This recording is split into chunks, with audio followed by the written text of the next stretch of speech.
ए सोन्या, अरे याला सांग राव समजून, येता नळ दाबून मोटर करून टाकला मी त्याच्यावाला.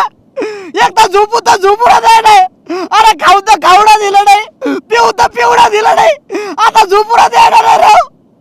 खोटं कमून बोलू राहिला. काय प्यायला दिलं ना आपल्याला त्यांनी. काय दिलं प्यायला? मूत. तुझे